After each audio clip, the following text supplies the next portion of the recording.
Hello everyone and welcome to the Dice Commando YouTube channel. I'm Andrew with you here as always. This is the Commando Cast, a video cast about all things Star Wars Destiny. This video and others like this one are possible thanks to viewers like you. Please show your support with a like and subscribe, and be sure to hit the bell notification icon so you don't miss any new videos. If you want to get involved with the channel, consider becoming a channel member. There are many benefits to channel membership, including access to our Discord, exclusive deck tech and strategy videos, and the opportunity to help create channel content. I want to sincerely thank all our channel members, as I truly couldn't do this without your support. You guys rock. Go Commando.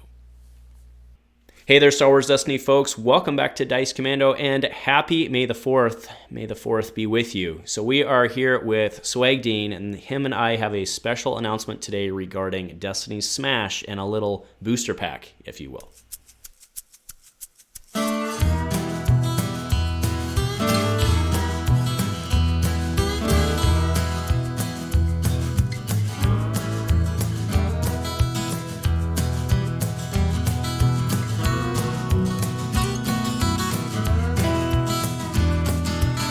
All right, folks, welcome back, and again, happy May the 4th. How's it going? How's it going, Dean? I'm getting over a little cold. You have little kids that get you sick all the time. That is But other than that, the it's going great. truth. That is the truth, bro. So, all right, yeah, we are here today with a special Smash booster pack, whatever you want to call it. So, you want to bring everybody up to speed, kind of how this evolved between you and I, and really where the thought process was on this? Because this was largely, you and I had been talking about this forever, and then it was kind of your idea that made this today happen. So, Yeah, so I tried to be the little conscience that whispers Destiny Smash in the back of your head as as the time goes on. So after doing Phase 3, and there was a sense of completion with them, but at the same time, there's a lot of iconic characters that aren't in Smash, and it just felt wrong. And it felt like, even though I think that the three phases together is an amazing board game version of Destiny, we wanted ways to spice it up, mix it up, maybe let people customize it. So taking a look at bringing in some other characters, giving you a chance to, even if you can't build all these additional decks, maybe you take apart decks that you don't like anymore, that you're tired of playing with, so that you can use those cards to build these decks and have something new to play with. And they can still be a callback to the FFG era, even if they're a little bit tweaked, because these characters obviously weren't smashable in their former iteration. yeah, so what we landed on, kind of the long history there, was we'd always, for those of you who've been following Smash through the years, we'd always kind of been talking about maybe doing a custom phase at some point to try and bring some of those characters in. The logistical problems around doing that and playtesting it and getting the decks and then playtesting the decks, it was just too much, and I wasn't willing to take it on. And Dean came to me and he said, well, hey, how about instead of doing a whole phase, if we just drop 2 characters, and then maybe we come back and we drop 2 more characters.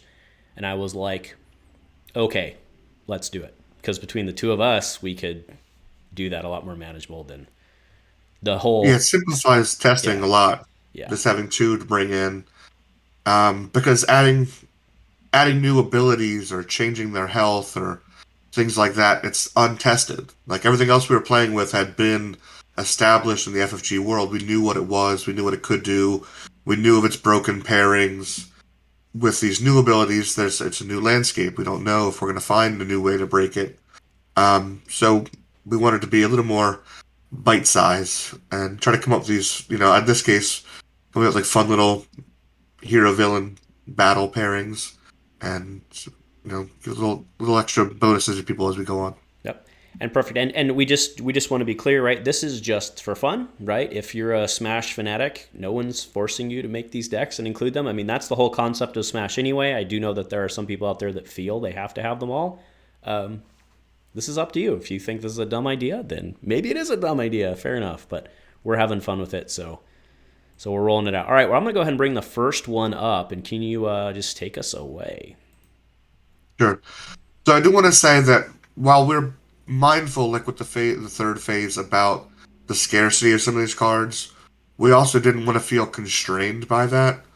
So some of these decks may use cards that are scarce, with the idea being that if it's really a problem for you, you could take apart another deck to get it, or print yourself a custom proxy, something like that to get through it. So we wanted to get that out up front, but we were mindful of it. You're going to see some new dice cards that haven't been in Smash before, so it's still something we're mindful of. Here we've taken Ahsoka Tano. This is her Empire at War dice. Her original ability was that you could roll her in and then pay to ready her so you could roll her in again, which made her a 17-point character because she could come at you twice. In this iteration, we've given her the Feint ability, which still works with her iconic stuff like her Shoto lightsaber, where you activate her, you give her a shield. There's an upgrade like a Fearless that gives you a shield. So if you roll in and you give yourself those shields, and maybe you roll terrible, you're like, you know what, I'm going to bring the dice back, I'm going to ready, and I at least got those shields. Or you may roll in hot and say, I'm going to stick with it. But it gives you a chance to do some extra tricks that only Ahsoka could do. And this ability is not completely new. The Feint card is something we've had before. So it's not like a completely new concept, but a new pairing. Yep, and it's a takeaway on her OG ability, right? The OG ability, if you were fully loaded, cost you 5 resources to reset her. In this case, it's really just ensuing a better roll and getting those after activation triggers. So that was where we went. The dice are the same, the health is the same, but she's 15-15. And why 15-15, Dean? Because we didn't test it otherwise. Yeah, and because you can't. I mean, Or it's just Smash. Smash, so it don't matter, right?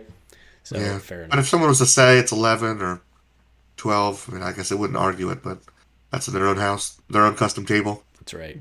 I would say probably 11-15, probably. But all right, moving This is on fair. to your boy Cad Bane. CAD. This is what I'm excited about. Actually, busted out. I had built a custom playmat back in the day for CAD. So I loved CAD. So getting him in the game is something I really wanted to do. And so this one we cut his health down. He originally had 12, and his original abilities, if you played an ambush weapon, he would activate for free, and then you'd have an extra action where you could roll in and resolve, and you couldn't be mitigated, which is very powerful. He still had downsides back in the day and now, and then he has two pay sides, and so it can be expensive to do. But now, instead of giving him the action cheating, we gave him the upgrade ability from the quick draw holster. After you activate the character, you may re-roll any number of your weapon dice one time. So instead of being the quick draw strike first, now it's use a quick draw, but it's a little more accurate. You get a little more consistency out of your weapon dice. Yep. So he's got the free holster because he's a gunslinger. So this one I think overall was pretty safe, right? We had to drop his health for Smash because that 2 discard side's no joke either, right? In this format, so Yeah, he brings it. He can definitely bring the heat, and when he rolls hot, which he has a hotter chance of doing now, he can definitely drop characters. So the 10 health seemed fair. all right, so let's go ahead and go into Ahsoka's list. So this is Ahsoka Tano smashing Spunky Apprentice. You'll notice all of these characters are smashing something to imply that they are in Smash. And Battlefield was your recommendation. Why was that? So I went with Fort Annexes. This is a battlefield that's not used very often. And if people aren't familiar with that one because it didn't get played very much at all, it's while you control the battlefield, each of your characters has Guardian. So it gives an ability where Ahsoka can come in, building those shields, and immediately like eat a die into the shields. Or you can have her, spread against her partner or whatever. But it was kind of a unique interaction only she could do. So I thought it was a fun way to use a battlefield that's less used. All right, and then we'll just read down, and you can kind of talk out as we go. But Dagger Mortis, So this Fearless. one, Yeah, go ahead. Dagger of Mortis, just real quick, we discussed going with the heirloom lightsaber here, and if you don't have a dagger, it's fair. Its main job is to be a 3 cost redeploy, but just being able to bring a thematic weapon. The Dagger Mortis is only handled by Ahsoka, Obi-Wan, I think Anakin. So there's only a handful of decks that would make sense in, so it seemed like a nice way to add a card that hadn't been in Smash yet to this deck, but it is a money card.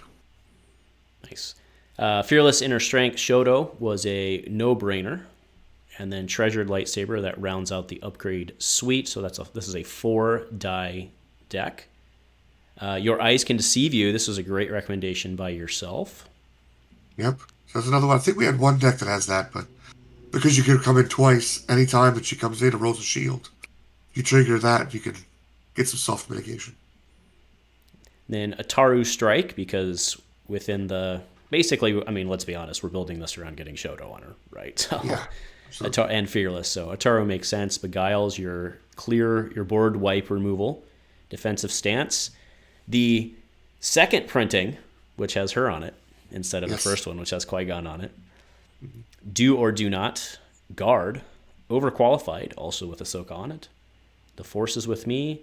One of my favorite cards ever, which is Trust Your Instincts. And then Way of the Light, which has adult Ahsoka on it. Yep.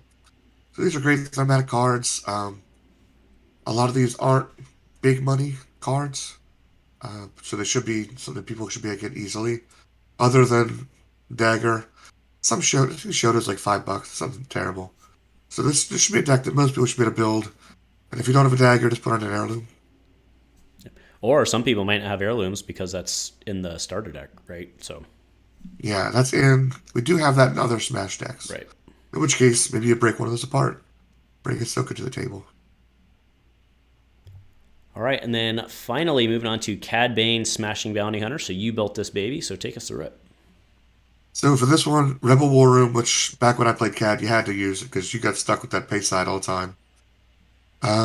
We debated giving him both of his LLs because we did give Seventh Sister 2 of her droids, but that seemed like too much. We gave him the Pike Blaster, which is fun because he works for the Pike Syndicate in the new Boba Fett show. Hidden Blaster, Underhanded Tactics. I kicked myself for not having Underhanded Tactics since Phase 3. I loved that card, so I made sure it was here. Some different bounties. We didn't do the Dead or Alive, the Death Marker Wanted. And he's got some splash plays with Infamous, giving some ambush to his items. Armed to the Teeth, Cutting Ruse, like our kind of big plays. Smuggling Ring to help you get some money trains going. Doubt, Electroshock, Exploit, Hasty Exit. Basic mitigation. Again, I thought Electroshock should be expensive. And Well Connected, which, if you can Infamous and do Well Connected, resolve Bayside. It's a good way to go. Very nice. Relatively straightforward. He's got guns. Only one of them redeploys, which definitely tones him down a bit in terms of getting the extra rerolls, which matter. They're all cheap. So. Tactics and Pike Blaster only one cost. Yeah, which I think is smart because he's got those pay sides. So. Yeah. All right, well, those are the decks. So before Dean and I move on to chatting, I just want to make sure everyone understands the links are below. As you guys have become used to on the Smash videos, we have a print and play link, as well as we have a JSON for TTS, or a .json, whatever the cool kids are saying these days, right? So it's fully playable in its own little module on TTS, and you'll have to print and play it. It's in the same type of sizing. One thing to note is we because we plan on evolving that document itself, you'll notice that there's wave 2, 3, 4, 5 in that document that are not yet defined.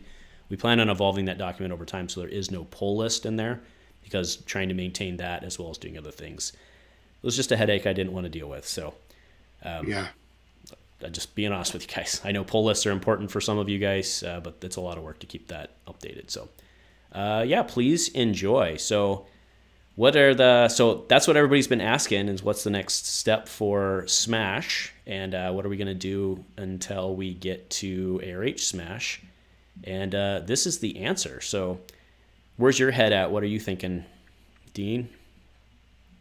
We have a few more iconic characters. There's still a couple like Dice Pockets that FFG built that don't have a great spot.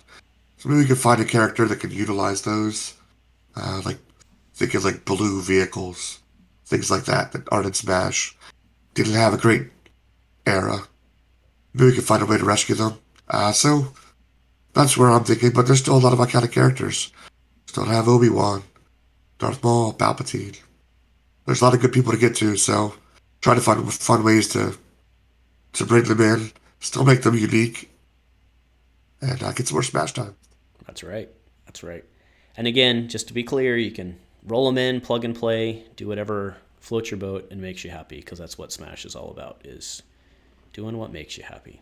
So, all right, well, you have anything else to add here on May the 4th before we call it a day and then quickly run over to the Seeking Answers release? It's true. No, I'm excited to play in the sandbox again. Keep rolling out Smash. People have characters they really, really want to see. Feel free to let us know. This one is easy. I picked these two because both of them were ones that you loved. So I was hoping to get you to say yes. So, but from here we can go anywhere we want. Awesome. Yeah, well, I like that. So let us know what you guys think. Let us know your feedback on this, and we'll go from there. So do you have anything else, Dean, before we get out of here today? Go Commando. Go Commando.